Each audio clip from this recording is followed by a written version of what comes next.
सियावर रामचंद्र की जय। प्रिय भक्तों, आज हम रामायण के अयोध्या कांड में दोहा संख्या नंबर 140 से आगे पढ़ेंगे।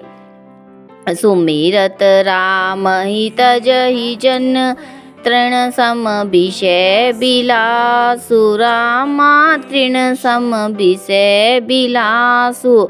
राम प्रिया जग जननी सिय कछु न आचर जुतासु। सियावर राम जय जय राम। मेरे प्रभु राम जय जय राम। इस दोहे का अर्थ है, श्री रामचंद्र जी का स्मरण करने से ही भक्त जन तमाम भोग विलास को तिनके के समान त्याग देते हैं। उन श्री रामचंद्र जी की प्रिय पत्नी और जगत की माता सीता के लिए यह भोग विलास कुछ भी आश्चर्य नहीं है। सिय लखन जेहि विधि सुख लहई। सोई रघुनाथ करहि सोई कहई। कहई पुरातन कथा कहानी। सुनहि लखनु सिय अति सुखुमानी। इन चौपाइयों का अर्थ है, सीता जी और लक्ष्मण जी को जिस प्रकार सुख मिले श्री रघुनाथ जी वही करते हैं और वही कहते हैं।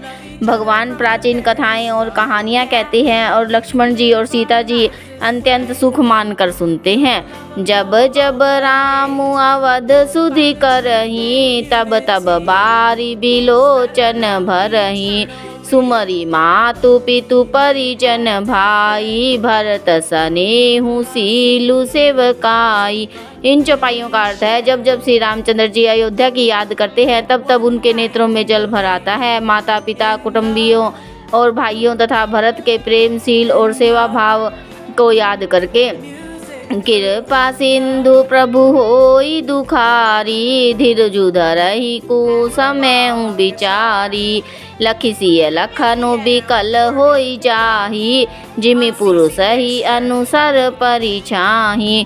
इन चौपाइयों का अर्थ है, कृपा के समुद्र प्रभु श्री रामचंद्र जी दुखी हो जाते हैं किंतु फिर कुछ समय समझकर धीरज धारण कर लेते हैं। श्री रामचंद्र जी को दुखी देखकर सीता जी और लक्ष्मण जी भी व्याकुल हो जाते हैं। जैसे किसी मनुष्य की परछाई उस मनुष्य के समान ही चेष्टा करती है। प्रिया बंधु गति लखी रघुनंदनु। धीर कृपाल भगत उर चंदनु। लगे कहन कछु कथा पुनीता। सुनि सुखु लई लखनु अरु सीता।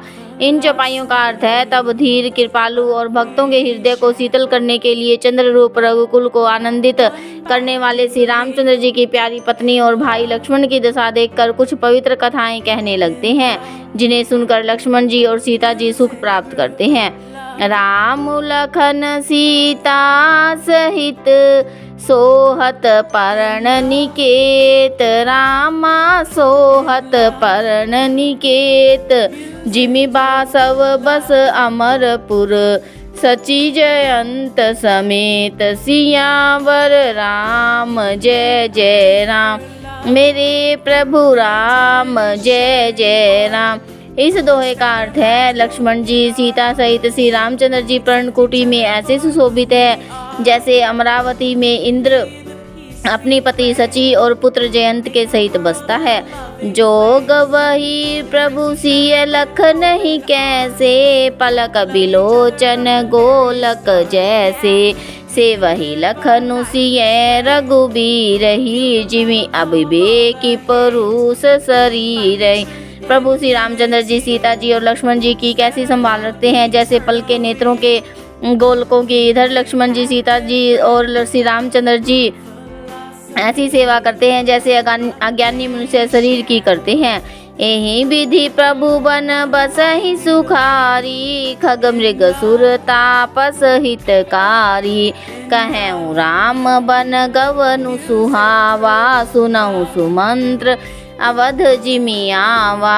इन चौपाइयों का अर्थ है, पशु पक्षी देवता और तपस्वियों के हितकारी प्रभु इस प्रकार सुखपूर्वक वन में निवास कर रहे हैं। तुलसीदास जी कहते हैं, मैंने श्री रामचंद्र जी का सुंदर वन गमन कहा। अब जिस तरह सुमंत्र अयोध्या में आए वह कथा सुनो। फिरे निषाद प्रभु पहुँचाई। सचिव सहित रथ देखे सियाई। मंत्री बिकल बिलो की निषादु, कही न जाई जस भयउ विषादु। इन चौपाइयों का अर्थ है, जब श्री रामचंद्र जी को पहुंचाकर जब निषाद राज लौटा, तब आकर उसने रथ को मंत्री सहित देखा। मंत्री को व्याकुल देखकर निषाद को जैसा दुख हुआ वह कहा नहीं जाता। राम राम सिय लखन पुकारी, पारऊ धरणी तल व्याकुल भारी। देखी देखिन दिसी ही नाही, जनु बिनु पंख बिहग अकुलाही। इन चौपाइयों का अर्थ है, निषाद को अकेले आया देखकर सुमंत्र हा राम हा सीता हा लक्ष्मण पुकारते हुए बहुत व्याकुल होकर धरती पर गिर पड़े।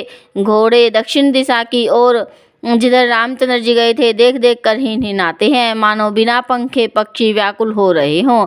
नहीं तृण चरहि न पियहि जलु, मोचहि लोचन बारी। रामा मोचहि लोचन बारी, व्याकुल भय निषाद सब, रघुबर बाजी निहारी। सियावर राम जय जय राम, मेरे प्रभु राम जय जय राम।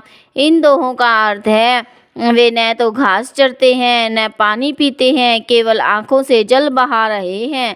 श्री रामचंद्र जी के घोड़ों की इस दशा को देखकर सब निषाद व्याकुल हो गए। सियावर रामचंद्र की जय।